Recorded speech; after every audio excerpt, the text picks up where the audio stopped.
বাংলাদেশের ট্যালেন্টের অভাব নাই, কিন্তু সেই ট্যালেন্ট আসলে জেনুইন পারফরমেন্সে রূপান্তরিত হয় খুব কম। আর যদি পারফরমেন্সে রূপান্তরিত হয়ও, কনসিস্টেন্সি খুঁজে পাওয়া যায় না, সেটা বয়স ভিত্তিক পর্যায়ে হোক কিংবা জাতীয় দল হোক। ধারাবাহিকতার অভাব, পারফরমেন্সের ধারাবাহিকতার অভাব আমরা লক্ষ্য করি ক্রিকেটারদের ভেতরে, কিন্তু সেই জায়গাটাতে ব্যতিক্রম মনে হচ্ছে জাওয়াদ আবরারকে। বাংলাদেশ অনূর্ধ্ব 19 দলের ওপেনিং ব্যাটার এবং তিনি জিম্বাবুয়ের বিপক্ষেও 82 রানের একটা চমৎকার ইনিংস খেলেছেন। আমরা যদি তার সবশেষ 5টা ম্যাচের দিকে তাকাই, চারটা 50 তিনি করেছেন। এবং আমরা যদি তার সবশেষ 11টা ম্যাচের দিকে তাকাই, সেখানে 4টা 50-র পাশাপাশি দুইটা সেঞ্চুরিও আসলে রয়েছে। জিম্বাবুয়ে অনূর্ধ্ব 19 দলের বিপক্ষে 82 রানের ম্যাচ উইনিং নক খেলেছেন। এছাড়া সাউথ আফ্রিকা আন্ডার 19 টিমের বিপক্ষে 68, 57, 70 রানের ইনিংস খেলেছেন।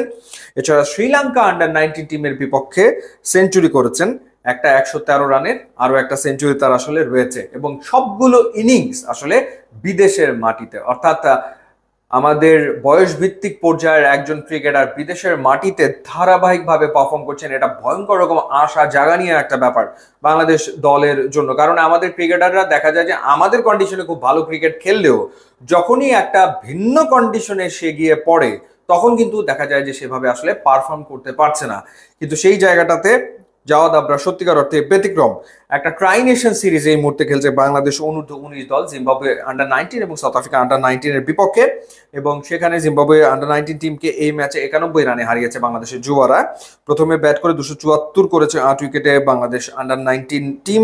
জাওয়াদ আবরার 63 বলে 82 করেছেন, 12টা 4, একটা 6-এ 56 রানের একটা ইনিংস খেলেছেন। এই ক্ষেত্রে মোহাম্মদ আবদুল্লাহ 65 বলে 56 রান করেছেন এবং পরবর্তী সময়ে 183 রানে অল আউট হয়ে গেছে জিম্বাবুয়ে আন্ডার 19 টিম। 3টা উইকেট নিয়েছেন সামিউল বাশির, এবং সামিউল বাশির আগের ম্যাচে ব্যাটিংয়ে ভালো পারফর্ম করেছেন, যার কারণে বাংলাদেশে 1 উইকেটে হারিয়েছিল সাউথ আফ্রিকাকে। এই ম্যাচে তিনি বোলিংয়ে 3টা উইকেট নিলেন। So plenty of talents Bangladesh অনূর্ধ্ব 19 দলেও কিন্তু বেশ ভালো ট্যালেন্ট রয়েছে, সেটা আমরা আসলে লক্ষ্য করছি। তাদের নার্চার করতে হবে ঠিকঠাক মতো, এবং ডেফিনেটলি তাদেরকে আরো বেশি ম্যাচ খেলার সুযোগ করে দিতে হবে, যেভাবে বিসিবি তাদেরকে এখন করে দিচ্ছে।